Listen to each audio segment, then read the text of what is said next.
ಸಾರಿ. Okay, ಮುಂದಿನ ಪ್ರಶ್ನೆಯನ್ನ ನೋಡೋಣ. ಈ ಕೆಳಗಿನವುಗಳಲ್ಲಿ ಭಾಗಲಬ್ಧ ಸಂಖ್ಯೆ. ಸೊ ಇಲ್ಲಿ ಭಾಗಲಬ್ಧ ಸಂಖ್ಯೆಗಳು ಅಂದ್ರೆ ಹೇಗಿರುತ್ತೆ? ಸೊ ಇಲ್ಲಿ ಭಾಗಲಬ್ಧ ಸಂಖ್ಯೆಗಳು ಅಂದ್ರೆ P/Q ರೂಪದಲ್ಲಿ ವ್ಯಕ್ತಪಡಿಸ್ಲಿಕ್ಕೆ ಸಾಧ್ಯ ಆಗತ್ತೆ ಮಕ್ಕಳೇ. ಸೊ ಕೊಟ್ಟಿರುವ ಆಯ್ಕೆಯನ್ನ ಗಮನಿಸಿದ್ರೆ, ಸೊ ಎ ಏನಿದೆ ವರ್ಗಮೂಲ 16, ಬಿ ಪೈ, ಸಿ 8 ಮೈನಸ್ ವರ್ಗಮೂಲ 3, ಡಿ 3 ವರ್ಗಮೂಲ 3. ಸೊ ಇಲ್ಲಿ ಭಾಗಲಬ್ಧ ಸಂಖ್ಯೆ ಯಾವುದು ಅಂತ ಹೇಳ್ಬೇಕು ಮಕ್ಕಳೇ. ಹಾಗಾದ್ರೆ ಇಲ್ಲಿ ಬಿ ಏನಾಗತ್ತೆ ಹೇಳಿ? ಅಭಾಗಲಬ್ಧ ಸಂಖ್ಯೆ. ಸೊ ಇದನ್ನ ನಾವು P/Q ರೂಪದಲ್ಲಿ ವ್ಯಕ್ತಪಡಿಸ್ಲಿಕ್ಕೆ ಸಾಧ್ಯ ಆಗೋದಿಲ್ಲ. ಅದೇ ರೀತಿ ಸಿ ಆಯ್ಕೆಯನ್ನ ಗಮನಿಸಿದ್ರೆ, ಸೊ ಇಲ್ಲಿ 8 ಭಾಗಲಬ್ಧ ಸಂಖ್ಯೆ, ವರ್ಗ 3 ಏನ್ ಹೇಳಿ? ಅಭಾಗಲಬ್ಧ ಸಂಖ್ಯೆ.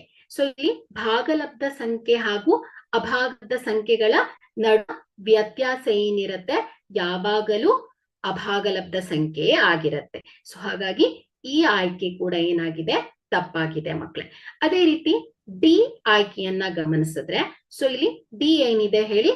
3 ವರ್ಗಮೂಲ 3. ಸೊ 3 ಗುಣಿಸು ವರ್ಗಮೂಲ 3 ಇದೆ. ಸೊ ಇಲ್ಲಿ ಭಾಗಲಬ್ಧ ಸಂಖ್ಯೆ ಹಾಗೂ ಅಭಾಗಲಬ್ಧ ಸಂಖ್ಯೆಗಳ ಗುಣಲಬ್ಧ.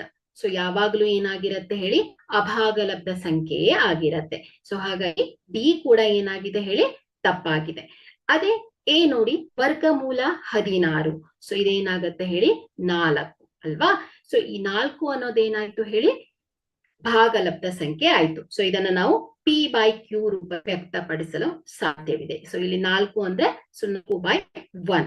ಓಕೆ, ಸೊ ಕೊನೆಯಾಗಿ ನಾವು 4 ಅಂತ ಬರೀತೇವೆ. ಸೊ ಹಾಗಾಗಿ ಈ ಒಂದು ಪ್ರಶ್ನೆಗೆ ಸರಿಯಾದ ಆಯ್ಕೆ ಯಾವ್ದಾಗತ್ತೆ ಹೇಳಿ? ಎ ವರ್ಗಮೂಲ 16 ಆಗತ್ತೆ ಮಕ್ಕಳೇ.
ಇನ್ನೊಮ್ಮೆ ರಿಪೀಟ್ ಮಾಡ್ತೇನೆ.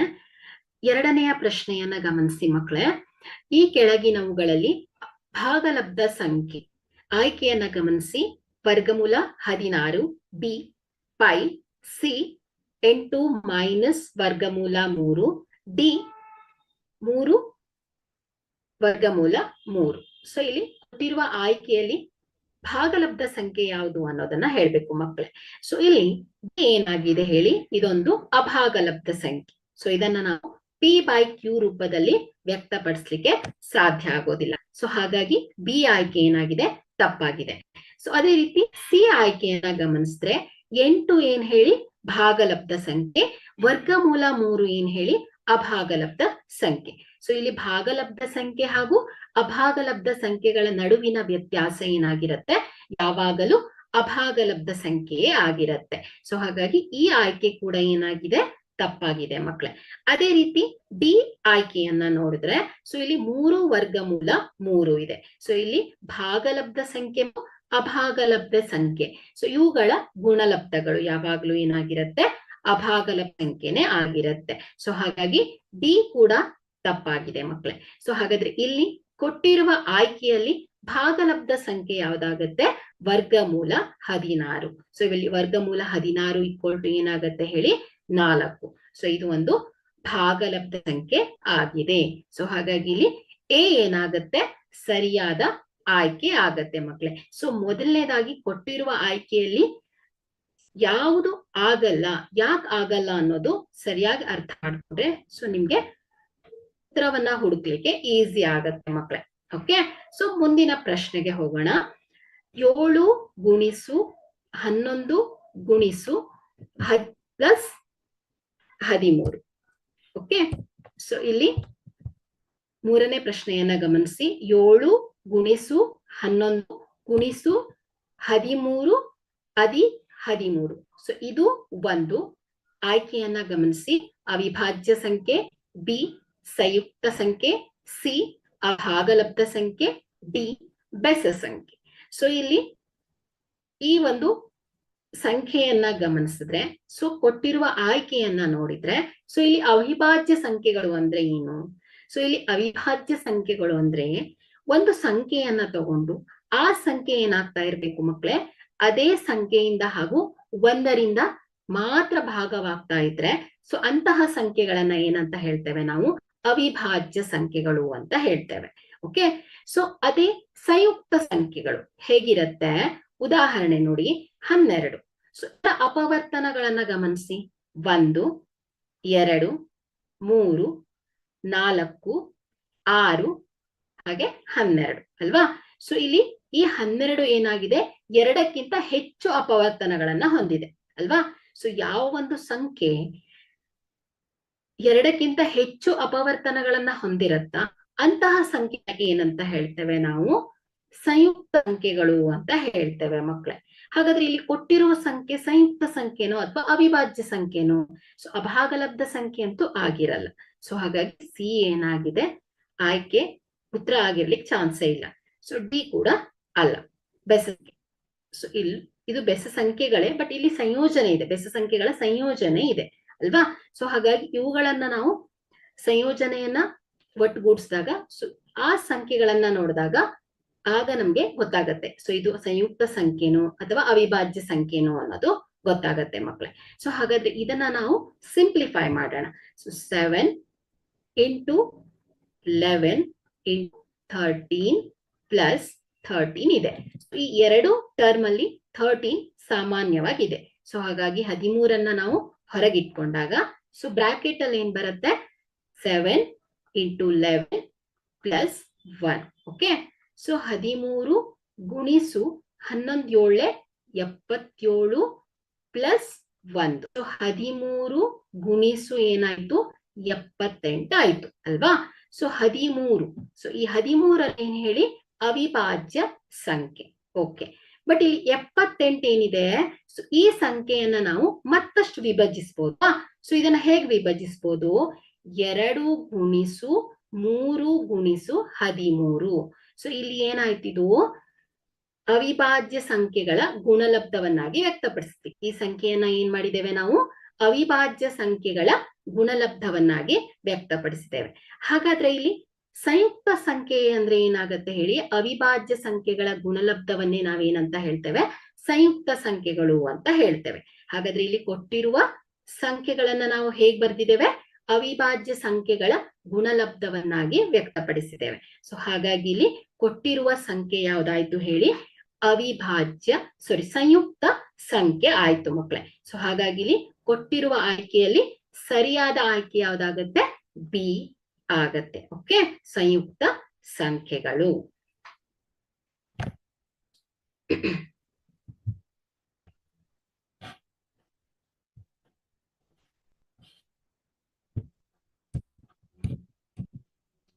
ಓಕೆ, 4ನೇ ಪ್ರಶ್ನೆಯನ್ನ ಗಮನಿಸಿ. 91ರ ಅವಿಭಾಜ್ಯ ಅಪವರ್ತಿಸುವಿಕೆಯು. ಆಯ್ಕೆಯನ್ನ ಗಮನಿಸಿ.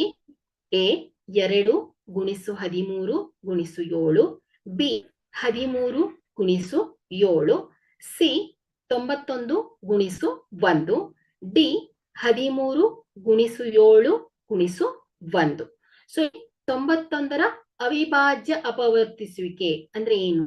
91ನ್ನ ಪೂರ್ಣವಾಗಿ ವಿಭಜಿಸುವ ಅವಿಭಾಜ್ಯ ಸಂಖ್ಯೆಗಳ ಗುಣಲಬ್ಧವಾಗಿ ವ್ಯಕ್ತಪಡಿಸಬಹುದು ಅಂತ ಹೇಳ್ಬೋದು.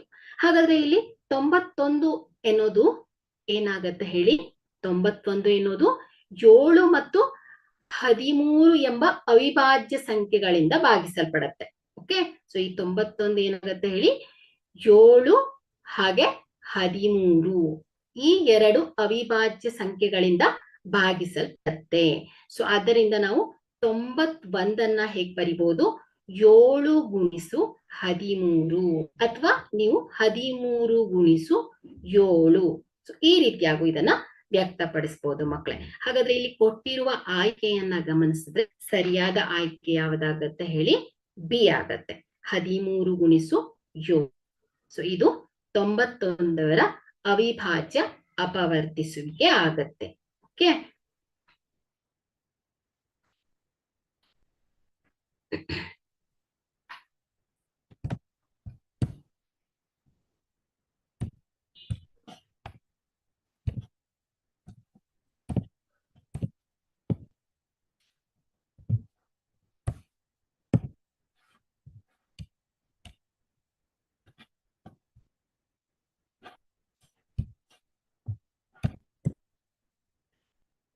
ಐದನೆಯ ಪ್ರಶ್ನೆಯನ್ನ ಗಮನಿಸಿ.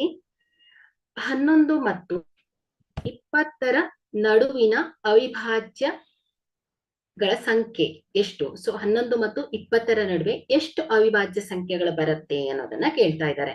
So A 2, B 3, C 4, D 12.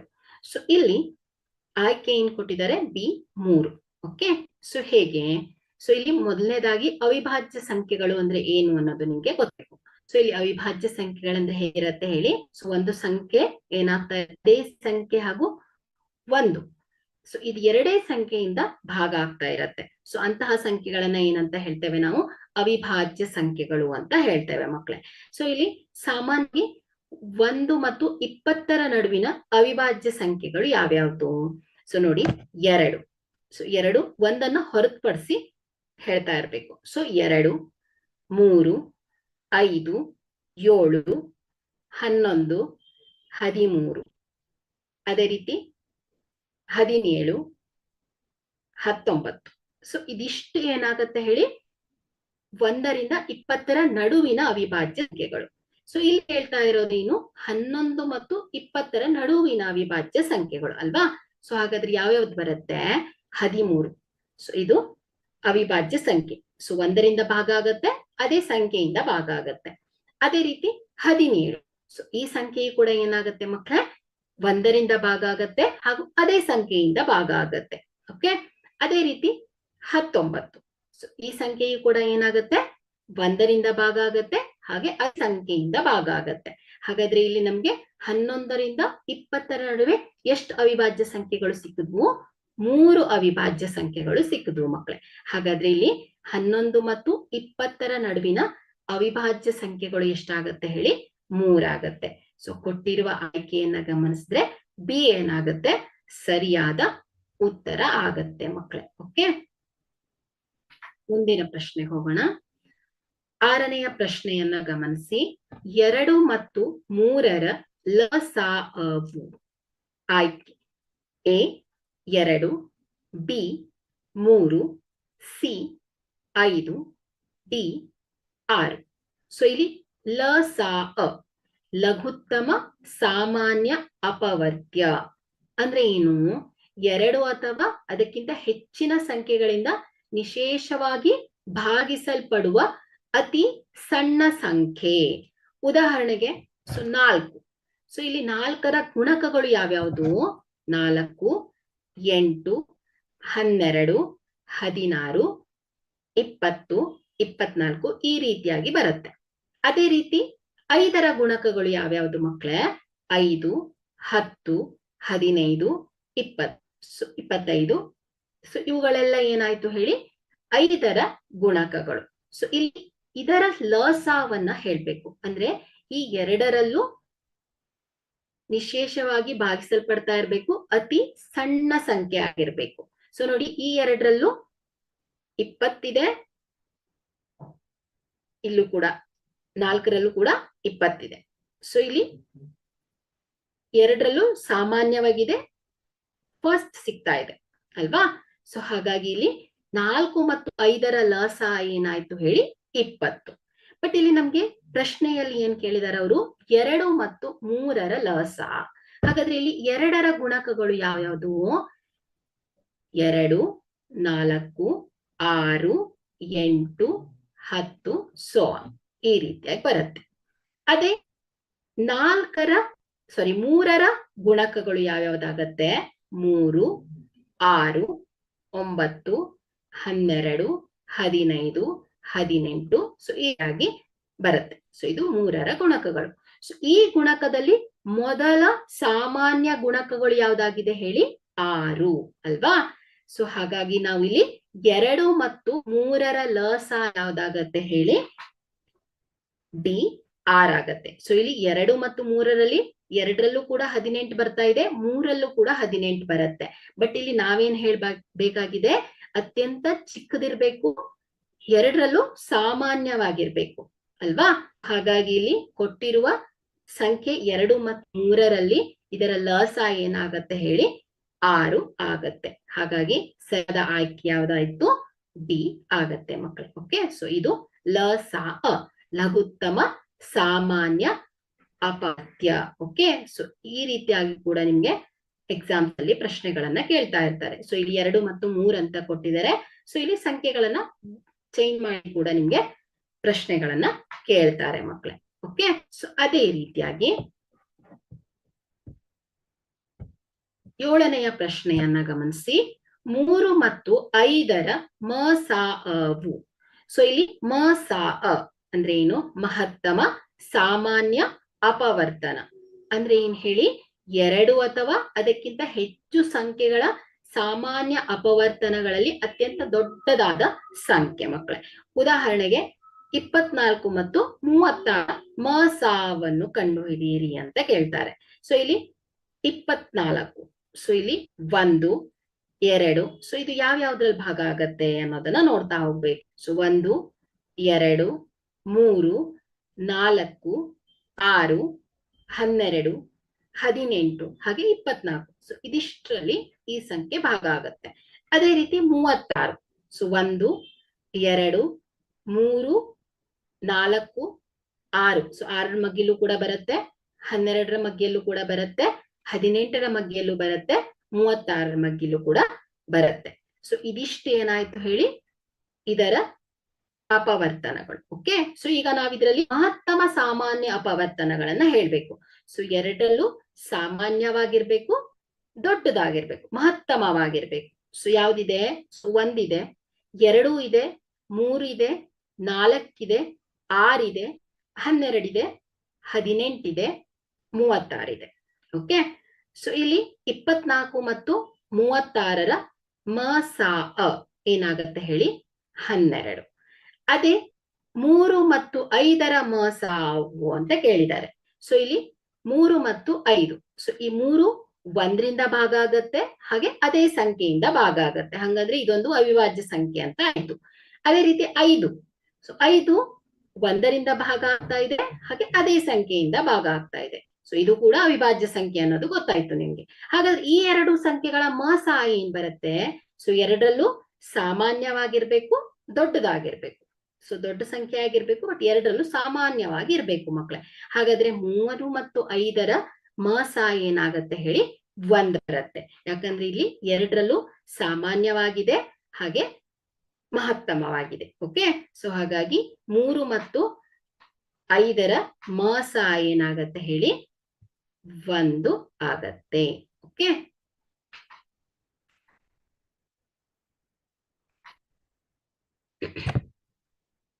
ಮುಂದಿನ ಪ್ರಶ್ನೆಯನ್ನ ನೋಡೋಣ. ಯಾವುದೇ 2 ಕ್ರಮಾನುಗತ ಸ್ವಾಭಾವಿಕ ಸಂಖ್ಯೆಗಳ ಮಸಾಅವು.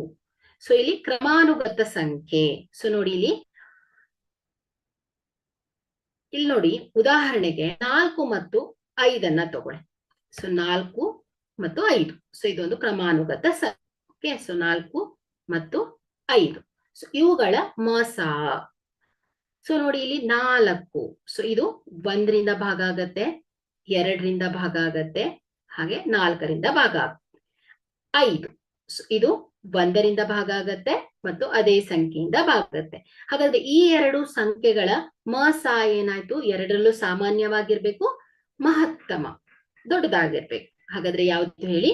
ಇದು 2 ಸಂಖ್ಯೆಗಳ ಮೊಸ ಏನ್ ಬರ್ತಾ ಇದೆ? 1 ಬರ್ತಾ ಇದೆ. ಅದೇ ನೀವು 2 ಮತ್ತು 3 ತಗೊಳ್ಳಿ. ಸೊ ಈ 2 ಮತ್ತು 3 ತಗೊಂಡಾಗ ಇವುಗಳ ಮೊಸವು ಕೂಡ ಏನಾಗತ್ತೆ ಹೇಳಿ? 1 ಬರುತ್ತೆ ಮಕ್ಕಳೇ. ಸೊ ಯಾಕಂದ್ರೆ ಇಲ್ಲಿ ಕ್ರಮಾನುಗತ ಸಂಖ್ಯೆಗಳು 1 ಹೊರತುಪಡಿಸಿ ಯಾವುದೇ ಸಾಮಾನ್ಯ ಅಪವರ್ತನಗಳನ್ನ ಹೊಂದಿರೋದಿಲ್ಲ. ಸೊ ಹಾಗಾಗಿ ಈ 2 ಕ್ರಮಾನುಗತ ಸಂಖ್ಯೆಗಳ ಮೊಸ ಏನಾಗತ್ತೆ? ಯಾವಾಗಲೂ 1 ಆಗಿರತ್ತೆ ಮಕ್ಕಳೇ. ಸೊ ಎಷ್ಟೇ ದೊಡ್ಡ ಸಂಖ್ಯೆಯನ್ನ ಕೂಡ ಕೊಡಿ ಅವರು, 99 ಮತ್ತು 100ರ ಈ 2 ಸಂಖ್ಯೆಗಳ ಮೊಸ ಎಷ್ಟು ಅಂತ ಕೇಳಿದಾಗ ನಾವು ಈಸಿಯಾಗಿ ಹೇಳ್ಬೋದು. ಸೊ ಇಲ್ಲಿ 99 ಹಾಗೂ 100 ಕ್ರಮಾನುಗತ ಸಂಖ್ಯೆ ಆಗತ್ತೆ. ಸೊ ಇವುಗಳ ಮೊಸ ಏನಾಗಿರತ್ತೆ ಹೇಳಿ? ಯಾವಾಗಲೂ 1 ಆಗಿರತ್ತೆ. ಸೊ ಹಾಗಾಗಿ ಕೊಟ್ಟಿರುವ ಆಯ್ಕೆಯಲ್ಲಿ ಬಿ ಏನಾಗತ್ತೆ? ಸರಿಯಾದ ಆಯ್ಕೆ ಆಗತ್ತೆ ಮಕ್ಕಳೇ. ಓಕೆ, ಮುಂದಿನ ಪ್ರಶ್ನೆ ಹೋಗೋಣ. 9ನೇ ಪ್ರಶ್ನೆಯನ್ನ ಗಮನಿಸಿ. ಯಾವುದೇ 2 ಅವಿಭಾಜ್ಯ ಸಂಖ್ಯೆಗಳ ಮೊಸವು. ಸೊ ಇಲ್ಲಿ ಅವಿಭಾಜ್ಯ ಸಂಖ್ಯೆಗಳು ಯಾವ್ಯಾವುದು? ಸೊ ಅವಿಭಾಜ್ಯ ಸಂಖ್ಯೆಗಳು ಅಂದ್ರೆ ಏನ್ ಹೇಳಿ?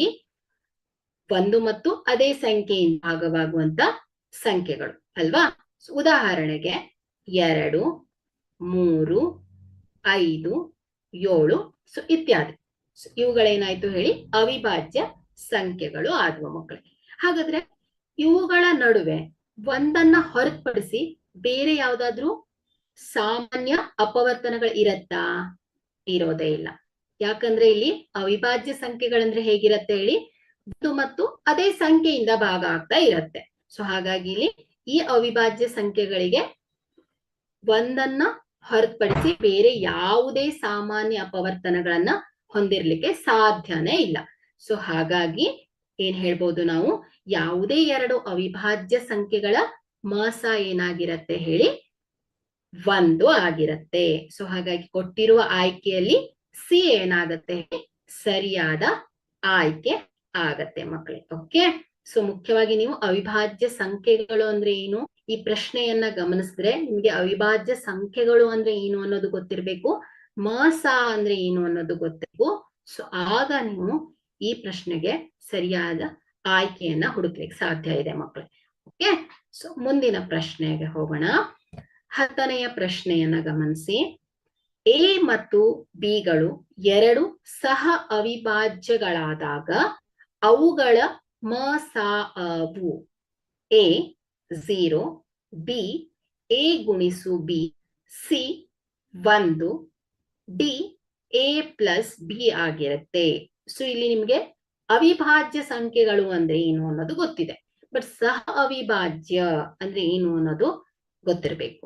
ಓಕೆ, ಸೊ ಇಲ್ಲಿ ಸಹ ಅವಿಭಾಜ್ಯ ಸಂಖ್ಯೆಗಳು. ಸೊ ಇಲ್ಲಿ 2 ಸಂಖ್ಯೆಗಳ ಗರಿಷ್ಠ ಸಾಮಾನ್ಯ ಅಪವರ್ತನ ಏನಾಗಿರುತ್ತೆ? 1 ಆಗಿದ್ದರೆ ಸೊ ಅವುಗಳನ್ನ ಏನಂತ ಹೇಳ್ತೇವೆ ನಾವು? ಸಹ ಅವಿಭಾಜ್ಯ ಸಂಖ್ಯೆಗಳು ಅಂತ ಹೇಳ್ತೇವೆ ಮಕ್ಕಳೇ. ಓಕೆ, ಉದಾಹರಣೆಗೆ 4, 9 ಸೊ ಇದು ಸಹ ಅವಿಭಾಜ್ಯ ಸಂಖ್ಯೆಗಳು. ಯಾಕಂದ್ರೆ ಇಲ್ಲಿ 4ರ ಅಪವರ್ತನಗಳು ಯಾವ್ಯಾವುದು? 1, 2, 4. ಅದೇ ರೀತಿ 9ರ ಅಪವರ್ತನಗಳು ಯಾವುದು ಮಕ್ಕಳೇ? 1, 3, 9 ಅಲ್ವಾ? ಸೊ ಇವುಗಳ ಮೊಸ ಏನಾಗ್ತಾ ಇದೆ? 1 ಅಲ್ವಾ? ಯಾಕಂದ್ರೆ ಇದು 2ರಲ್ಲೂ ಸಾಮಾನ್ಯವಾಗಿರ್ಬೇಕು, ಮಹತ್ತಮವಾಗಿರ್ಬೇಕು. ಸೊ ಯಾವ್ದಿದೆ? ಇದು 1 ಇದೆ ಅಲ್ವಾ? ಸೊ ಹಾಗಾಗಿ ಈ 2 ಸಂಖ್ಯೆಗಳನ್ನ ಏನಂತ ಹೇಳ್ತೇವೆ ನಾವು? ಸಹ ಅವಿಭಾಜ್ಯ ಸಂಖ್ಯೆಗಳು ಅಂತ ಹೇಳ್ತೇವೆ. ಹಾಗಾದ್ರೆ ಇಲ್ಲಿ 4 ಅವಿಭಾಜ್ಯ ಸಂಖ್ಯೆನಾ? ಅಲ್ಲ, ಇದು ಒಂದು ಸಂಯುಕ್ತ ಸಂಖ್ಯೆ. ಯಾಕಂದ್ರೆ ಈ 4 2ಕ್ಕಿಂತ ಹೆಚ್ಚು ಅಪವರ್ತನಗಳನ್ನ ಹೊಂದಿದೆ. 9 ಸೊ ಇದು ಇಂಡಿವಿಜುವಲ್ ಆಗಿ ಅವಿಭಾಜ್ಯ ಸಂಖ್ಯೆ ಅಲ್ಲ.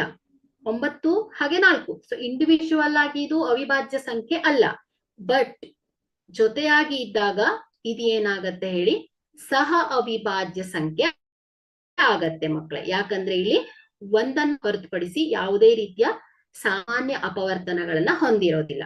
ಸೊ ಹಾಗಾಗಿ ಇವುಗಳು ಸಹ ಅವಿಭಾಜ್ಯ ಸಂಖ್ಯೆಗಳಾಗಿರತ್ತೆ. ಉದಾಹರಣೆಗೆ 2,3. ಸೊ ಇದು ಕೂಡ ಸಹ ಅವಿಭಾಜ್ಯ ಸಂಖ್ಯೆ, ಯಾಕಂದ್ರೆ ಈ ಎರಡಕ್ಕೆ ಸಾಮಾನ್ಯ ಅಪವರ್ತನಗಳು ಕೇವಲ ಒಂದೇ ಇರುತ್ತೆ. ಓಕೆ, ಸೊ ನೀವು ಉದಾಹರಣೆ ಸಮೇತ ಇದನ್ನ ಅರ್ಥ ಮಾಡ್ಕೊಂಡ್ರೆ ಚೆನ್ನಾಗಿರತ್ತೆ. ಹಾಗಾಗಿ ಇಲ್ಲಿ ಎ ಮತ್ತು ಬಿಗಳು ಎರಡು ಸಹ ಅವಿಭಾಜ್ಯಗಳಾದಾಗ ಅವುಗಳ ಮೊಸ ಏನಾಗತ್ತೆ ಹೇಳಿ, 1 ಆಗಿರತ್ತೆ. ಸೊ ಹಾಗಾಗಿ ಕೊಟ್ಟಿರುವ ಆಯ್ಕೆಯಲ್ಲಿ ಸಿ ಏನಾಗತ್ತೆ, ಸರಿಯಾದ ಆಯ್ಕೆ ಆಗತ್ತೆ ಮಕ್ಕಳೇ. ಓಕೆ, ಮುಂದಿನ ಪ್ರಶ್ನೆಗೆ ಹೋಗೋಣ.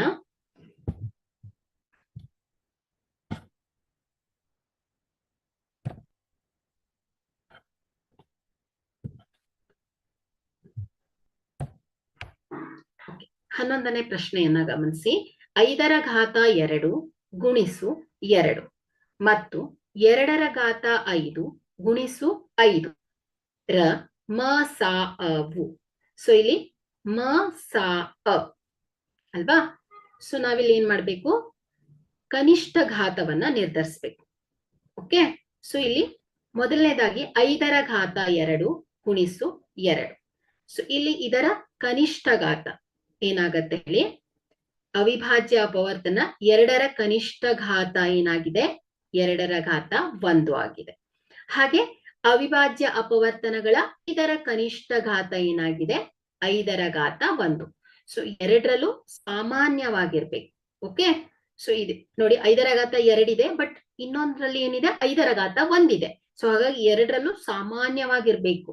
ಹಾಗಾಗಿ ಎರಡರಲ್ಲೂ ಕೂಡ 2 ಸಾಮಾನ್ಯವಾಗಿದೆ, ಬಟ್ ಇಲ್ಲಿ 2ರ ಘಾತ 5 ಇದೆ, ಇಲ್ಲಿ 2ರ ಘಾತ 1 ಇದೆ. ಸೊ ಹಾಗಾಗಿ ಇಲ್ಲಿ ಅವಿಭಾಜ್ಯ ಅಪವರ್ತನಗಳಲ್ಲಿ 2ರ ಕನಿಷ್ಠ ಘಾತ 2ರ ಘಾತ 1, ಹಾಗೆ ಅವಿಭಾಜ್ಯ ಅಪವರ್ತನಗಳ 5ರ ಕನಿಷ್ಠ ಘಾತ ಏನಾಗಿದೆ, 5ರ ಘಾತ 1 ಆಗಿದೆ.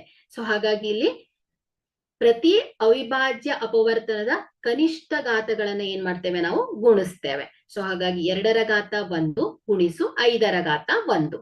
ಸೊ ಏನಾಗತ್ತೆ, 2 ಗುಣಿಸು 5 10 ಆಗತ್ತೆ. ಸೊ ಇಲ್ಲಿ ಅವ್ರೇನ್ ಮಾಡಿದ್ದಾರೆ, ಅವಿಭಾಜ್ಯ ಅಪವರ್ತನಗಳ ಗುಣಲಬ್ಧವನ್ನಾಗೆ ವ್ಯಕ್ತಪಡಿಸಿದ್ದಾರೆ. ಸೊ ಹಾಗಾಗಿ ಕೊಟ್ಟಿರುವ ಆಯ್ಕೆಯಲ್ಲಿ ಸರಿಯಾದ ಆಯ್ಕೆ ಯಾವ್ದಾಗತ್ತೆ ಹೇಳಿ, ಎ ಆಗತ್ತೆ ಮಕ್ಳೇ, 2 ಗುಣಿಸು 5. ಓಕೆ, ಸೊ ಈ ಸಂಖ್ಯೆಗಳನ್ನ ಬದಲು ಮಾಡು ಕೂಡ ನಿಮ್ಗೆ ಎಕ್ಸಾಮ್ಸ್ ಅಲ್ಲಿ ಕೊಡ್ತಾ ಇರ್ತಾರೆ. ಸೊ ಈ ರೀತಿಯ ಪ್ರಶ್ನೆಗಳು ಕೂಡ ನಿಮ್ಗೆ ಮ್ಯಾಕ್ಸಿಮಮ್ ಕೇಳ್ತಾ ಇರ್ತಾರೆ ಮಕ್ಳೇ. ಓಕೆ, ಮುಂದಿನ ಪ್ರಶ್ನೆಗೆ ಹೋಗೋಣ. 12ನೆಯ ಪ್ರಶ್ನೆಯನ್ನ ಗಮನಿಸಿ. ಎ ಮತ್ತು 18ರ ಲ ಸಾ ಅವು 36 ಹಾಗೂ ಎ ಮತ್ತು 18ರ ಮ ಸಾ ಅವು 2 ಆದರೆ ಎ ನ ಬೆಲೆಯು. ಸೊ ಇಲ್ಲಿ ಸೂತ್ರ ಅಭ್ಯಾಸ ಮಾಡಿದಿರ. ಸೊ ಏನ್ ಹೇಳತ್ತೆ, 2 ಸಂಖ್ಯೆಗಳ ಗುಣಲಬ್ಧಗಳು ಏನಾಗತ್ತೆ ಹೇಳಿ, ಅವುಗಳ ಮ ಸಾ ಮತ್ತು ಲ ಸಾಗಳ ಗುಣಲಬ್ಧಕ್ಕೆ ಸಮನಾಗಿರತ್ತೆ ಅಲ್ವಾ. ಸೊ ಇದನ್ನ ನೀವು ಕಲ್ತಿದ್ದೀರಾ. ಎ ಗುಣಿಸು ಬಿ ಇಸ್ ಈಕ್ವಲ್ ಟು ಲ ಸಾ ಅ ಗುಣಿಸು ಮ ಸಾ ಅ ಆಗಿರತ್ತೆ. ಸೊ ಇಲ್ಲಿ ಎ ಗೊತ್ತಿಲ್ಲ, ಸೊ ಆ ಎ ಅನ್ನ ನಾವು ಫೈಂಡ್ ಔಟ್ ಮಾಡ್ಬೇಕು. ಸೊ ಎ ಗುಣಿಸು ಬಿ ಏನಿದೆ 18 ಇಸ್ ಈಕ್ವಲ್ ಟು ಲ ಸಾ ಅ ಎಷ್ಟಿದೆ, ಲ ಸಾವು 30 ಅಲ್ವಾ.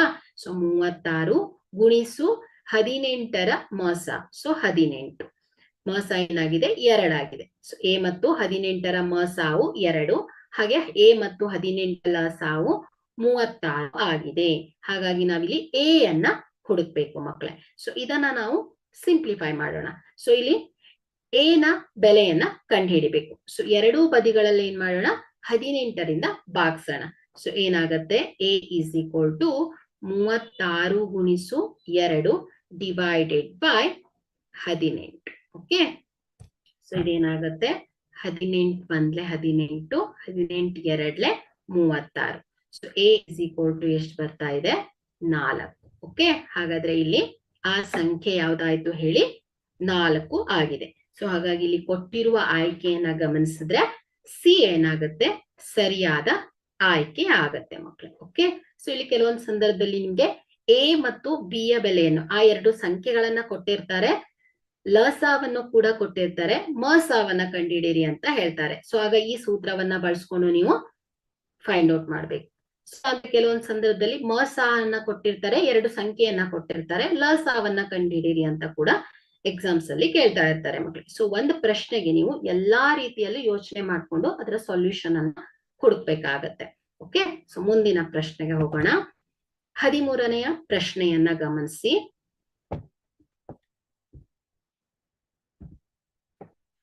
ಹದಿನೈದು ಮತ್ತು 20 ಈ ಸಂಖ್ಯೆಗಳ ಸ ಮತ್ತು ಗಳ ಗುಣಲಬ್ಧವು. ಆಯ್ಕೆಯನ್ನ ನೋಡಿ. A 15, B 20, C 300, D 35. So ಇಲ್ಲಿ ಎರಡು ಸಂಖ್ಯೆ ಇದೆ, ಅದರ ಮಸ ಮತ್ತು ಲಸವನ್ನ ಬೇಕು, ಹಾಗೆ ಇವುಗಳ ಗುಣಲಬ್ಧ ಎಷ್ಟು ಬರುತ್ತೆ ಅನ್ನೋದನ್ನ ಹೇಳ್ಬೇಕು. ಸೊ ಇಲ್ಲ ಅಂದ್ರೆ ನೀವು ಸೂತ್ರವನ್ನ ಬಳಸ್ಕೊಂಡು ಕೂಡ ಡೈರೆಕ್ಟ್ ಆಗಿ ಮಾಡ್ಬೋದು. ಸೊ ಸೂತ್ರ ಏನ್ ಹೇಳುತ್ತೆ, ಎರಡು ಸಂಖ್ಯೆಗಳ ಗುಣಲಬ್ಧ ಏನಾಗತ್ತೆ ಹೇಳಿ, ಅವುಗಳ ಲಸ ಹಾಗೂ ಮಸ ಗಳ ಗುಣಲಬ್ಧಕ್ಕೆ ಸಮನಾಗತ್ತೆ ಅಂತ ಹೇಳ್ತಾ ಇದ್ದಾರೆ.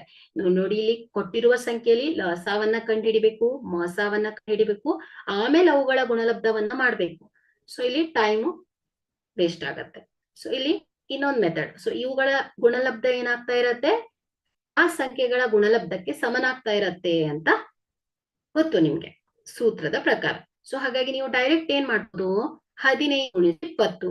ಸೊ ಇವುಗಳ ಗುಣಲಬ್ಧವನ್ನ ಮಾಡಿದ್ರೆ ನಿಮ್ಗೆ ಡೈರೆಕ್ಟ್ ಆಗಿ ಆನ್ಸರ್ ಬಂದ್ಬಿಡತ್ತೆ.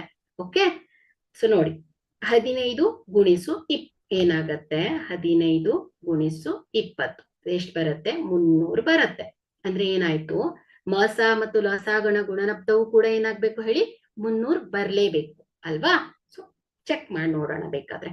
ಸೊ ಇಲ್ಲಿ ಮೊದಲನೇದಾಗಿ ಇವುಗಳ ಮಸವನ್ನ ನೋಡೋಣ ಮಕ್ಕಳೇ. ಸೊ ಇಲ್ಲಿ 15 ಇವುಗಳನ್ನ ಗುಣಲಬ್ಧವನ್ನಾಗಿ ಬರೆದಾಗ 3 × 5. ಸೊ ಇಲ್ಲಿ ಅಪವರ್ತನಗಳನ್ನಾಗಿ ಬರೆದಾಗ, ಸೊ ಅದೇ ರೀತಿ 20. ಸೊ 20 = ಏನ್ ಹೇಳಿ, 2 ರ ಘಾತ 2 × 5. ಓಕೆ, ಸೊ ಇಲ್ಲಿ ಇವುಗಳ ಮ ಏನ್ ಬರುತ್ತೆ ಹೇಳಿ, ಮ ಸ = ಏನ್ ಬರುತ್ತೆ, 5. ಸೊ ಎರಡರಲ್ಲೂ ಸಾಮಾನ್ಯವಾಗಿರ್ಬೇಕು ಅಲ್ವಾ. ಸೊ ಕನಿಷ್ಠ ಘಾತವನ್ನ ಹೊಂದಿರ್ಬೇಕು. ಸೊ ಎರಡರಲ್ಲೂ ಏನಾಯ್ತು, 5 ಸಾಮಾನ್ಯವಾಗಿದೆ. ಸೊ ಹಾಗಾಗಿ ಇದರ ಮ ಸ ಏನ್ ಬಂದಿದೆ, 5 ಬಂದಿದೆ. ಹಾಗೆ ಇದರ ಲ ಸ ವನ್ನ ನೋಡೋಣ. ಸೊ ಲ ಸ ವನ್ನ ನೋಡಿದ್ರೆ, ಸೊ ಇಲ್ಲಿ 15 ಮತ್ತು 20ರ ಲ ಸ ಏನ್ ಬರುತ್ತೆ, ಸೊ 2 ರ ಘಾತ 2 ಗುಣಿಸು 3 ಗುಣಿಸು 5. Okay, so = 60. ನಿಮ್ಗೆ ಗೊತ್ತಿದೆ ಲಸ ಮಾಡೋದು ಹೇಗೆ ಅನ್ನೋದು ಗೊತ್ತಿದೆ. ಸೊ ಹಾಗಾಗಿ ಡೈರೆಕ್ಟ್ ಆಗಿ ಮಾಡ್ತಾ ಇದ್ದೇನೆ. ಸೊ 2 × 2, 2 ರ ಗುಣಿಸು 3 ಗುಣಿಸು 5. ಸೊ ಇವುಗಳ ಲಸ ಎಷ್ಟು ಬರ್ತಾ ಇದೆ, 60 ಬರ್ತಾ ಇದೆ. ಸೊ ಹಾಗಾದ್ರೆ ಇಲ್ಲಿ ಲಸ ಮತ್ತು ಮಸಗಳ ಗುಣಲಬ್ಧವು ಅಂತ ಕೇಳ್ತಾ ಇದ್ದಾರೆ. ಸೊ ಹಾಗಾಗಿ ಏನ್ ಬರಿಬಹುದು, ಲಸ ಗುಣಿಸು ಮ ಸ = ಏನಾಯ್ತು, 5 ಗುಣಿಸು 60. ಸೊ ಏನಾಯ್ತು, 300 ಬರುತ್ತೆ ಅಲ್ವಾ. ಸೊ 60 × 5 300. ಹಾಗಾದ್ರೆ ಮಸ ಮತ್ತು ಲಸಗಳ ಗುಣಲಬ್ಧ ಎಷ್ಟು ಬರುತ್ತೆ ಹೇಳಿ, 300 ಬರುತ್ತೆ. ಹಾಗಾದ್ರೆ ಇಲ್ಲಿ ಸರಿಯಾದ ಆಯ್ಕೆ ಯಾವ್ದಾಯ್ತು, ಸಿ ಇತ್ತು. ಸೊ ನಾವು ಇದಕ್ಕೂ ಮೊದಲೇ 1 ನಿಮಿಷದಲ್ಲಿ ಫೈಂಡ್ ಔಟ್ ಮಾಡಿದ್ದೇವೆ. ಹೇಗೆ, 15 × 20 ಎಷ್ಟು ಬಂದಿದೆ, 300 ಬಂದಿದೆ. ಯಾಕಂದ್ರೆ ನಿಮ್ಗೆ ಆಲ್ರೆಡಿ ಗೊತ್ತಿದೆ, ಎರಡು ಸಂಖ್ಯೆಗಳ ಗುಣಲಬ್ಧ ಏನಾಗುತ್ತೆ, ಅವುಗಳ ಲಸ ಮತ್ತು ಮಸಗಳ ಗುಣಲಬ್ಧಕ್ಕೆ ಸಮನಾಗತ್ತೆ ಅನ್ನೋದು ಗೊತ್ತಿದೆ. ಸೊ ಹಾಗಾಗಿ ನಾವು ಈಸಿಯಾಗಿ ಹೇಳ್ಬಿಟ್ವಿ, ಅವುಗಳನ್ನ ಗುಣಿಸಿದ್ವಿ, ಡೈರೆಕ್ಟ್ ಆಗಿ ಆನ್ಸರ್ ಹೇಳ್ಬಿಟ್ವಿ ಅಲ್ವಾ. ಸೊ ಹೀಗೂ ಕೂಡ ಮಾಡಿದ್ರೆ ನಿಮ್ಗೆ ಟೈಮ್ ಸೇವ್ ಆಗ್ತಾ ಇರತ್ತೆ ಮಕ್ಕಳು. ಸೊ ಈ ರೀತಿಯಾಗೂ ನೀವು ಯೋಚನೆ ಮಾಡ್ತಾ ಇರ್ಬೇಕು. ಓಕೆ, ಸೊ ಮುಂದಿನ ಪ್ರಶ್ನೆಗೆ ಹೋಗೋಣ. 14ನೇ ಪ್ರಶ್ನೆಯನ್ನ ಗಮನಿಸಿ. ಅಂಕಗಣಿತದ ಮೂಲ ಪ್ರಮೇಯವನ್ನ ನಿರೂಪಿಸಿ. ಸೊ ಇಲ್ಲಿ ಪ್ರತಿಯೊಂದು ಸಂಯುಕ್ತ ಸಂಖ್ಯೆಯನ್ನ ನಾವು ಅವಿಭಾಜ್ಯಗಳ ಗುಣಲಬ್ಧವಾಗಿ ವ್ಯಕ್ತಪಡಿಸಬಹುದು ಅಥವಾ ಅಪವರ್ತಿಸಬಹುದು, ಮತ್ತು ಈ ಅಪವರ್ತಿಸುವಿಕೆಯು ಅವಿಭಾಜ್ಯ ಆವರ್ತನಗಳು ಘಟಿಸುವ ಕ್ರಮವನ್ನ ಹೊರತುಪಡಿಸಿ ವಿಭಿನ್ನವಾಗಿರುತ್ತೆ. ಹೇಳತ್ತೆ ಹೇಳಿ ಅಂಕಗಣಿತದ ಮೂಲ ಪ್ರಮೇಯ. ಪ್ರತಿಯೊಂದು ಸಂಯುಕ್ತ ಸಂಖ್ಯೆಯ ನಾವು ಅವಿಭಾಜ್ಯಗಳ ಗುಣಲಬ್ಧವನ್ನಾಗಿ ವ್ಯಕ್ತಪಡಿಸಬಹುದು ಅಲ್ವಾ. ಸೊ ನೋಡಿ 12. ಸೊ ಇದು ಒಂದು ಸಂಯುಕ್ತ ಸಂಖ್ಯೆ ಅಲ್ವಾ. ಸೊ ಈ ಸಂಯುಕ್ತ ಸಂಖ್ಯೆಯನ್ನ ಫ್ಯಾಕ್ಟರೈಸ್ ಮಾಡಿದಾಗ ಸೊ 2 6 12, 2 3 6, 3 1 3. ಸೊ ಇವುಗಳನ್ನ ಏನ್ ಮಾಡಿದ್ದೇವೆ ನಾವು ಅವಿಭಾಜ್ಯ ಅಪವರ್ತನಗಳ ಗುಣಲಬ್ಧವನ್ನಾಗಿ ವ್ಯಕ್ತಪಡಿಸ್ತೇವೆ. ಸೊ ಇದನ್ನ ಅಪವರ್ತಿಸಿದ್ದೇವೆ. ಸೊ ಇದನ್ನ 2 ಗುಣಿಸು 2 ಗುಣಿಸು 3 ಅಲ್ವಾ. ಸೊ 2 ಅವಿಭಾಜ್ಯ ಸಂಖ್ಯೆ, 2 ಅವಿಭಾಜ್ಯ ಸಂಖ್ಯೆ, 3 ಅವಿಭಾಜ್ಯ ಸಂಖ್ಯೆ. ಯಾಕಂದ್ರೆ ಆ ಸಂಖ್ಯೆ ಏನಾಗ್ತಾ ಇದೆ 2 ಮತ್ತು 1 ಇದಿಷ್ಟು ಸಂಖ್ಯೆಯಿಂದ ಮಾತ್ರ ಭಾಗ ಆಗ್ತಾ ಇದೆ ಅಲ್ವಾ. ಸೊ 1 ಮತ್ತು ಅದೇ ಸಂಖ್ಯೆಯಿಂದ ಮಾತ್ರ ಭಾಗವಾಗ್ತಾ ಇದೆ. ಸೊ ಏನ್ ಮಾಡಿದ್ವಿ ನಾವು ಈ 12ಅನ್ನ ಈ ಒಂದು ಸಂಯುಕ್ತ ಸಂಖ್ಯೆಯನ್ನ ಏನ್ ಮಾಡಿದ್ದೇವೆ ಅವಿಭಾಜ್ಯ ಅಪವರ್ತನಗಳ ಗುಣಲಬ್ಧವನ್ನಾಗಿ ವ್ಯಕ್ತಪಡಿಸಿದ್ದೇವೆ. ಅಂಕಗಣಿತದ ಮೂಲ ಪ್ರಮೇಯವು ಕೂಡ ಇದನ್ನ ಹೇಳುತ್ತೆ. ಓಕೆ. ಸೊ ಇವುಗಳು ಘಟಿಸುವ ಕ್ರಮವನ್ನ ಹೊರತುಪಡಿಸಿ ವಿಭಿನ್ನವಾಗಿರುತ್ತೆ. ಅಂದ್ರೆ ಸೊ ಇಲ್ಲಿ 2 ಗುಣಿಸು 2 ಗುಣಿಸು 3 ಅಂತಾನು ಬರಿಬಹುದು ನಾವು. 3 ಗುಣಿಸು 2 ಗುಣಿಸು 3 2 ಅಂತ ಕೂಡ ವ್ಯಕ್ತಪಡಿಸಬಹುದು. ಅಥವಾ 2 ಗುಣಿಸು 3 ಗುಣಿಸು 2 ಈ ರೀತಿಯಾಗೂ ಕೂಡ ನಾವು ಇದನ್ನ ವ್ಯಕ್ತಪಡಿಸಬಹುದು. ಹಾಗಾಗಿ ಇಲ್ಲಿ ಏನ್ ಹೇಳ್ತಾ ಇದ್ದಾರೆ ಪರ್ಟಿಕ್ಯುಲರ್ ಆಗಿ ಅವಿಭಾಜ್ಯ ಅಪವರ್ತನಗಳು ಘಟಿಸುವ ಕ್ರಮವನ್ನ ಹೊರತುಪಡಿಸಿ ವಿಭಿನ್ನವಾಗಿರತ್ತೆ. ಸೊ ಇದೇನ್ ಹೇಳಿ ಅಂಕಗಣಿತದ ಮೂಲ ಪ್ರಮೇಯದ ನಿರೂಪಣೆ. ಸೊ ಇದನ್ನು ಕೂಡ 1 ಅಂಕದ ಪ್ರಶ್ನೆ ಕೇಳ್ತಾ ಇರ್ತಾರೆ. ಸೊ ಹಾಗಾಗಿ ಇದನ್ನು ಕೂಡ ನೀವು ನೆನಪಿನಲ್ಲಿ ಇಟ್ಕೊಳ್ಬೇಕು ಮಕ್ಕಳು. ಸೊ ಇದರ ಉದಾಹರಣೆಯನ್ನ ಅರ್ಥ ಮಾಡ್ಕೊಂಡ್ರೆ ಇದರ ಸ್ಟೇಟ್ಮೆಂಟ್ ಅನ್ನ ನೆನ್ಪಿಟ್ಕೊಳ್ಳೋದು ತುಂಬಾ ಈಸಿ. ಓಕೆ. ಸೊ ಯಾವುದೇ ಒಂದು ಸ್ಟೇಟ್ಮೆಂಟ್ ಅನ್ನ ಅರ್ಥ ಮಾಡ್ಕೊಳ್ಳೋದಿದ್ರು ಕೂಡ ಉದಾಹರಣೆಯ ರೀತಿಯಲ್ಲಿ ಅದನ್ನ ತಿಳ್ಕೊಳ್ಬೇಕು ಮಕ್ಕಳೇ. ಸೊ ಆಗ ನಿಮಗೆ ತುಂಬಾ ಈಸಿ ಆಗ್ತಾ ಇರತ್ತೆ. ಓಕೆ. ಮುಂದಿನ ಪ್ರಶ್ನೆಯನ್ನ ನೋಡೋಣ. 15ನೆಯ ಪ್ರಶ್ನೆಯನ್ನ ಗಮನಿಸಿ. 200 ಇಸ್ ಈಕ್ವಲ್ ಟು 2ರ ಘಾತ m ಗುಣಿಸು 5ರ ಘಾತ n. ಅಂದರೆ m ಮತ್ತು n ಗಳ ಬೆಲೆಗಳನ್ನ ಕಂಡುಹಿಡಿಯಿರಿ. ಸೊ ನಾವೇನ್ ಮಾಡ್ಬೇಕಿಲ್ಲಿ 200ಅನ್ನ ಅದರ ಅವಿಭಾಜ್ಯ ಅಪವರ್ತನಗಳನ್ನಾಗಿ ವಿಭಜಿಸೋಣ. ಓಕೆ. ಸೊ ಇದನ್ನ ಹೇಗ್ ಬರಿಬಹುದು 200. ಸೊ ಇದನ್ನ ವಿಭಾಜ್ಯ ಅಪವರ್ತನಗಳನ್ನಾಗಿ ವಿಭಜಿಸ್ತಾ ಹೋಗಬೇಕು. ಸೊ ಇಲ್ಲಿ ಮೊದಲನೇದಾಗಿ 2 100 200 ಮತ್ ಭಾಗ ಆಗತ್ತಲ್ವಾ. ಸೊ 2 50 100 ಮತ್ 2ರಿಂದ ಭಾಗ ಆಗತ್ತೆ. ಸೊ 2 2 4 1 ಉಳಿತು 2 5 10. ಸೊ ಮತ್ತಿದು 2ರಿಂದ ಭಾಗ ಆಗಲ್ಲ. ಯಾಕೆ ಹೇಳಿ 2ರಿಂದ ಭಾಗ ಆಗ್ಬೇಕಂದ್ರೆ ಸೊ ಬಿಡಿ ಸ್ಥಾನದಲ್ಲಿ ಇರುವ ಸಂಖ್ಯೆ ಹೇಗಿರ್ಬೇಕು ಹೇಳಿ ಸಮ ಸಂಖ್ಯೆ ಆಗಿರ್ಬೇಕು. ಓಕೆ. ಸೊ ಇದಿಷ್ಟು ಶಾರ್ಟ್ ಅಂಶಗಳನ್ನ ನೀವು ತಿಳ್ಕೊಂಡ್ಬಿಟ್ರೆ ಡೈರೆಕ್ಟ್ ಆಗಿ ಗೊತ್ತಾಗ್ಬಿಡತ್ತೆ. ನೋಡಿ ಇದು 3ರಿಂದ ಭಾಗ ಆಗತ್ತಾ? ಇಲ್ಲ. ಯಾಕಂದ್ರೆ ನೋಡಿ 3ರಿಂದ ಭಾಗ ಆಗ್ತಾ ಇರ್ಬೇಕು ಅಂದ್ರೆ ಆ ಸಂಖ್ಯೆ ಹೇಗಿರ್ಬೇಕು, ಆ ಸಂಖ್ಯೆಗಳ ಮೊತ್ತ ಏನಾಗ್ತಾ ಇರ್ಬೇಕು 3ರಿಂದ ಭಾಗ ಆಗ್ತಾ ಇರ್ಬೇಕು. ಅಂತಹ ಸಂಖ್ಯೆಗಳು ಏನಾಗುತ್ತೆ ಹೇಳಿ 3ರಿಂದ ಭಾಗ ಆಗ್ತಾ ಇರ್ಬೇಕು. ಸೊ ನಿಮ್ಗೆ ಈ ಚಿಕ್ಕ ಚಿಕ್ಕ ಅಂಶಗಳು ಗೊತ್ತಿರ್ಬೇಕು. 2ರಿಂದ ಭಾಗ ಆಗ್ತಾ ಇರೋ ಸಂಖ್ಯೆ ಹೇಗಿರ್ಬೇಕು, 3ರಿಂದ ಭಾಗ ಆಗ್ತಾ ಇರೋ ಸಂಖ್ಯೆಗಳು ಹೇಗಿರ್ಬೇಕು. ಸೊ ಚಿಕ್ಕ ಚಿಕ್ಕ ಸಂಖ್ಯೆಗಳು ಕೊಟ್ಬಿಟ್ಟೆ ನೀವು ಈಸಿಯಾಗಿ ಹೇಳ್ಬಿಡ್ತೀರಾ, ಹಾ ಇದು 5 ಭಾಗ ಆಗತ್ತೆ, ಇಲ್ಲ ಇದು 3ರಿಂದ ಭಾಗ ಆಗತ್ತೆ ಅಂತ. ಸೊ ಎಕ್ಸಾಮ್ಸ್ ಅಲ್ಲಿ ಏನಾಗಿರುತ್ತೆ ದೊಡ್ಡ ದೊಡ್ಡ ಸಂಖ್ಯೆಗಳನ್ನ ಕೊಟ್ಟಿರ್ತಾರೆ. ಸೊ ಹಾಗಾಗಿ ಪ್ರತಿಯೊಂದನ್ನ ಭಾಗಿಸ್ಕೊಳ್ಳಿಕ್ ಆಗಲ್ಲ. ಸೊ ಆಗ ನೀವು ಏನ್ ಮಾಡ್ಬೇಕು ಸಂಖ್ಯೆಗಳನ್ನ ನೋಡೇ ತಿಳ್ಕೊಂಡ್ ಬಿಡ್ಬೇಕು. ಓ ಇದು 5ರಿಂದ ಭಾಗ ಆಗತ್ತೆ, 3ರಿಂದ ಭಾಗ ಆಗತ್ತೆ ಅನ್ನೋದು. ಓಕೆ. ಸೊ ಈಗ ಇದೇನಾದ್ರೆ 5ರಿಂದ ಭಾಗ ಆಗತ್ತೆ ಮಕ್ಕಳೇ. ಸೊ 5 5 25. ಸೊ ಅಗೇನ್ 5ರಿಂದ ಭಾಗ ಆಗತ್ತೆ. 5 1 5. ಸೊ ಇದನ್ನ ನಾವೇನ್ ಮಾಡೋಣ ಅವಿಭಾಜ್ಯ ಅಪವರ್ತನಗಳ ಗುಣಲಬ್ಧವನ್ನಾಗಿ ಬರ್ದೆ. ಸೊ ಏನಾಗತ್ತೆ 2 ಗುಣಿಸು 2 ಗುಣಿಸು 2 ಗುಣಿಸು 5 ಗುಣಿಸು 5. ಸೊ ಈಸ್ ಈಕ್ವಲ್ ಟು ಏನಾಯ್ತು 2ರ ಘಾತ. ಸೊ ಇದನ್ನ ಘಾತಾಂಕ ರೂಪದಲ್ಲಿ ವ್ಯಕ್ತಪಡಿಸಿದಾಗ ಸೊ 2 3 ಸಲ ಇದೆ. ಸೊ 2ರ ಘಾತ 3 ಗುಣಿಸು 5ರ ಘಾತ 2. ಓಕೆ. ಸೊ ಇಲ್ಲೇನಾಯ್ತು ನಾವು m ಮತ್ತು n ಗಳ ಬೆಲೆಯನ್ನ ಹೇಳ್ಬೇಕು. ಸೊ ಇದನ್ನ ನಾವೇನ್ ಮಾಡಿದ್ದೇವೆ 2 ಮತ್ತು 5. ಈ ರೀತಿಯಾಗಿ ವ್ಯಕ್ತಪಡಿಸ್ತೇವೆ. ಯಾಕಂದ್ರೆ ನಮ್ಗೆ ಎಂ ಮತ್ತು ಎನ್ ಗಳ ಬೆಲೆ ಬೇಕು. ಸೊ ಹಾಗಾಗಿ ಇಲ್ಲಿ ಈ 200 ಹೇಗ್ ಬರಿಬಹುದು ನಾವು? 2 ರ ಘಾತ 3 ಗುಣಿಸು 5 ರ ಘಾತ 2 ಈಸ್ ಈಕ್ವಲ್ ಟು ಏನಾಯ್ತು? 2 ರ ಘಾತ m ಗುಣಿಸು 5 ರ ಘಾತ ಅಲ್ವಾ? ಸೊ ಇಲ್ಲಿ ನಾವು ಘಾತಾಂಕಗಳನ್ನ ಹೋಲಿಸಬಹುದು. ಯಾವಾಗ? ಸೊ ಇದರ ಆಧಾರಗಳು ಸಮಾಗಿದ್ದಾಗ ಮಾತ್ರ ಈ ಘಾತಾಂಕಗಳನ್ನ ನಾವು ಹೋಲಿಸಬಹುದು ಮಕ್ಕಳೇ, ಅಲ್ವಾ? ಸೊ ಹಾಗಾಗಿ ನೋಡಿ 2 ರ ಘಾತ 3 5 ರ ಘಾತ 2 2 ರ ಘಾತ m ಗುಣಿಸು 5 ರ ಘಾತ n. ಸೊ ಇವುಗಳ ಆಧಾರಗಳು ಸಮನಾಗಿದೆ. ಸೊ ಹಾಗಾಗಿ ಇಲ್ಲಿ ಇವುಗಳ ಘಾತಾಂಕವನ್ನ ಹೋಲಿಸಿದಾಗ ನಮ್ಗೆ ಏನ್ ಸಿಗತ್ತೆ ಹೇಳಿ? m is equal to 3, n is equal to ಏನಾಗತ್ತೆ ಹೇಳಿ? 2 ಆಗತ್ತೆ ಮಕ್ಕಳೇ. ಸೊ ಹಾಗಾಗಿ ಇಲ್ಲಿ m ಮತ್ತು n ಗಳ ಬೆಲೆ ಏನಾಯ್ತು? 3 ಮತ್ತು 2 ಆಗಿದೆ. ಓಕೆ, ಈ ರೀತಿಯಲ್ಲೂ ಕೂಡ ನಿಮ್ಗೆ ಪ್ರಶ್ನೆಯನ್ನ ಕೇಳ್ತಾರೆ ಮಕ್ಕಳೇ. ಸೊ ಇಲ್ಲಿ 200 ಅಂತ ಕೊಡದೆ ಬೇರೆ ಸಂಖ್ಯೆಗಳನ್ನು ಕೂಡ ಕೊಡ್ಬೋದು. ಸೊ ಇಲ್ಲಿ 5 ರ ಘಾತ m, 3 ರ ಘಾತ n ಈ ರೀತಿಯನ್ನು ಕೊಡ್ಬೋದು. ಸೊ ಹಾಗೆ 200ರ ಬದಲಿ ಬೇರೆ ಸಂಖ್ಯೆಯನ್ನು ಕೊಡ್ಬೋದು. ಸೊ ಆ ಸಂಖ್ಯೆಯನ್ನ ಕೊಟ್ಟಾಗ ಕೂಡ ನೀವೇನ್ ಮಾಡ್ಬೇಕು? ಮೊದಲನೇದಾಗಿ ಅವಿಭಾಜ್ಯ ಅಪವರ್ತನಗಳನ್ನಾಗಿ ಬರ್ಕೊಳ್ಬೇಕಾಗತ್ತೆ. ನಂತರ ಅವುಗಳ ಆಧಾರ ಅಂದ್ರೆ ಏನ್ ಮಾಡ್ಬೇಕು? ಅವುಗಳನ್ನ ಹೋಲಿಸಿ ಆಧಾರಗಳು ಸಮನಾಗಿದ್ದಾಗ ನಾವು ಘಾತಾಂಕಗಳನ್ನ ಹೋಲಿಕೆ ಮಾಡಿ ಇವುಗಳ ಬೆಲೆಯನ್ನ ಕಂಡುಹಿಡಿಬೇಕಾಗತ್ತೆ ಮಕ್ಕಳೇ. ಓಕೆ, ಸೊ ಅದೇ ರೀತಿ 16ನೆಯ ಪ್ರಶ್ನೆಯನ್ನ ಗಮನಿಸಿ. ಸೊ ಇದು ತುಂಬಾ ಇಂಪಾರ್ಟೆಂಟ್. 2 ಅಂಕದ ಪ್ರಶ್ನೆಗಳಲ್ಲಿ ಒಂದಾದ್ರೂ ಬಂದೇ ಬಂದಿರತ್ತೆ. ಇದು ವರ್ಗಮೂಲ 2. ಇದು ಒಂದು ಅಭಾಗಲಬ್ಧ ಸಂಖ್ಯೆ ಎಂದು ಸಾಧಿಸಿ. ಸೊ ಇದನ್ನ ನಾವು ಅಭಾಗಲಬ್ಧ ಸಂಖ್ಯೆ ಎಂದು ಸಾಧಿಸುವ ಮೊದಲು ಇದನ್ನ ಒಂದು ಭಾಗಲಬ್ಧ ಸಂಖ್ಯೆ ಅಂತ ತಗೊಳ್ಬೇಕಾಗತ್ತೆ ಮಕ್ಕಳೇ. ಓಕೆ, ಸೊ ಈಗ ವರ್ಗಮೂಲ 5 ಒಂದು ಭಾಗಲಬ್ಧ ಸಂಖ್ಯೆ ಆಗಿರಲಿ. ಸೊ ಇದನ್ನ ನಾವು ಭಾಗಲಬ್ಧ ಸಂಖ್ಯೆ ಆಗಿರಲಿ ಅಂತ ಇಟ್ಕೊಳ್ಳೋಣ. ಸೊ ಏನಾಯ್ತು? ಭಾಗಲಬ್ಧ ಸಂಖ್ಯೆ ಆಗಿರಲಿ ಅಂದ್ರೆ ಹೇಗ್ ಬರ್ಕೊಳ್ಬೇಕು ನಾವು ಅದನ್ನ? ಆ ಸಂಖ್ಯೆಗಳು ಹೇಗಿರತ್ತೆ?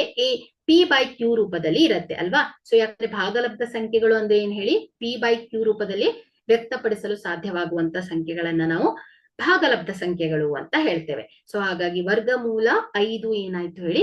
ಒಂದು ಭಾಗಲಬ್ಧ ಸಂಖ್ಯೆ. So is equal to a/b. Okay, so ಇಲ್ಲಿ a ಮತ್ತು b ಗಳು ಏನ್ ಹೇಳಿ? ಸಹ ಅವಿಭಾಜ್ಯ ಸಂಖ್ಯೆಗಳು. ಅದು ಹೇಗಿರ್ಬೇಕು? ಭಾಗಲಬ್ಧ ಸಂಖ್ಯೆ ಆಗಿರ್ಬೇಕು. ಆ ಸಂಖ್ಯೆ ಹೇಗಿರ್ಬೇಕು? p/q ಗಳು ಸಹ ಅವಿಭಾಜ್ಯ. ಸೊ ಈಗಾಗಲೇ ನಾನು ಸಹ ಅವಿಭಾಜ್ಯ ಸಂಖ್ಯೆ ಅಂದ್ರೆ ಏನು ಅಂತ ಹೇಳಿದೆ. ಓಕೆ, ಸೊ ಎರಡಕ್ಕೂ ಸಾಮಾನ್ಯವಾಗಿ ಒಂದನ್ನ ಹೊರತುಪಡಿಸಿ ಯಾವುದೇ ಬೇರೆ ಸಾಮಾನ್ಯ ಅಪವರ್ತನಗಳನ್ನ ಹೊಂದಿರೋದಿಲ್ಲ. ಸೊ ಅದನ್ನ ನಾವೇನಂತ ಹೇಳ್ತೇವೆ? ಸಹ ಅವಿಭಾಜ್ಯ ಸಂಖ್ಯೆಗಳು ಅಂತ ಹೇಳ್ತೇವೆ. ಉದಾಹರಣೆಗೆ 2/3, 4/9. ಸೊ ಇದೇನ್ ಹೇಳಿ? ಸಹ ಅವಿಭಾಜ್ಯ ಸಂಖ್ಯೆಗಳು. ಸೊ ಈ ರೀತಿಯಾಗಿ ಇದೆ ಅನ್ನೋದನ್ನ ಹೇಳ್ತಾ ಇದ್ದಾರೆ. ಸೊ ಇಲ್ಲಿ b ಏನಾಯ್ತು? Not equal to 0. ಸೊ ಇದು 0 ಆಗಿರೋದಿಲ್ಲ. ಸೊ ಈಗ ನಾವೇನ್ ಮಾಡೋಣ? ಎರಡೂ ಕಡೆ ಇದನ್ನ ಸ್ಕ್ವೇರ್ ಮಾಡೋಣ, ವರ್ಗಗೊಳಿಸೋಣ. ಸೊ ಏನಾಗುತ್ತೆ? ವರ್ಗಮೂಲ 5 ಹೋಲ್ ಸ್ಕ್ವೇರ್ ಅಂದ್ರೆ 5 ಇಸ್ ಈಕ್ವಲ್ ಟು ಏನಾಯ್ತು? a²/b². ಸೊ ಇಲ್ಲಿ ಇದನ್ನ ಕ್ರಾಸ್ ಮಲ್ಟಿಪ್ಲೈ ಮಾಡಿದ್ರೆ 5b² is equal to common. So ಇಲ್ಲಿ ನೀವು ಇದನ್ನೆಲ್ಲ ಕಲ್ತಿರ್ತೀರಾ. So common multiplication. Okay, so 5b² is equal to ಏನಾಯ್ತು? a². ಸೊ ಇದನ್ನ ಸಮೀಕರಣ 1 ಅಂತ ಇಟ್ಕೊಳ್ಳೋಣ. ಸೊ ಇಲ್ಲಿ a² ಮತ್ತು a ಏನಾಗುತ್ತೆ ಹೇಳಿ? 5ರಿಂದ ಭಾಗ ಆಗುತ್ತೆ. ಸೊ ಈ a² ಏನಾಯ್ತು ಹೇಳಿ? 5ರಿಂದ ಭಾಗ ಆದ್ರೆ a ಕೂಡ ಏನಾಗತ್ತೆ? 5ರಿಂದ ಭಾಗ ಆಗತ್ತೆ. ಓಕೆ, ಸೊ ಇಲ್ಲಿ ಈ ಸಂಖ್ಯೆ 5ರಿಂದ ಭಾಗ ಆಗತ್ತೆ ಅಂದ್ರೆ ಸೊ ಏನಾಯ್ತು? 5, 15, 20, 25. ಸೊ ಎಲ್ಲ ಸಂಖ್ಯೆಗಳು ಏನಾಗ್ತಾ ಇದೆ? 5ರಿಂದ ಭಾಗವಾಗುವಂತ ಸಂಖ್ಯೆಗಳು. ಸೊ ಹಾಗಾಗಿ ನಾವಿಲ್ಲಿ a ಅನ್ನ 5k ಅಂತ ಇಟ್ಕೊಳ್ಳೋಣ. ಸೊ k ಅದು ಒಂದು ಪೂರ್ಣಾಂಕವಾಗಿರಲಿ. ಓಕೆ, ಸೊ ಈಗ ನಾವೇನ್ ಮಾಡ್ಬೇಕು?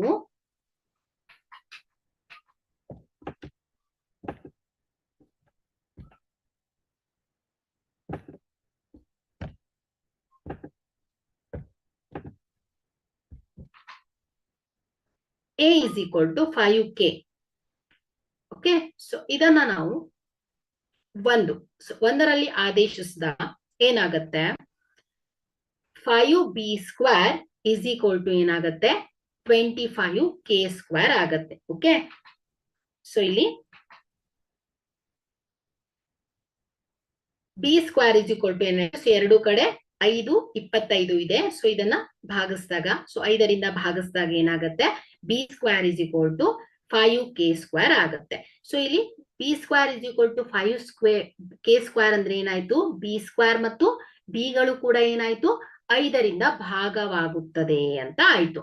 ಸೊ ಆದ್ದರಿಂದ ನಾವೇನ್ ಹೇಳ್ಬೋದು, ಎ ಮತ್ತು ಬಿಗಳು ಸಾಮಾನ್ಯ ಅಪವರ್ತನ 5 ಆಗಿದೆ ಅಂತ ಹೇಳಿದ್ವಿ. ಸೊ ಇಲ್ಲಿ ನಾವೇನ್ ಮಾಡಿದ್ದೇವೆ, ಫಸ್ಟ್ ವರ್ಗಮೂಲ 5ನ್ನ ಭಾಗಲಬ್ಧ ಸಂಖ್ಯೆಯನ್ನಾಗಿ ತಗೊಂಡಿದ್ದೇವೆ.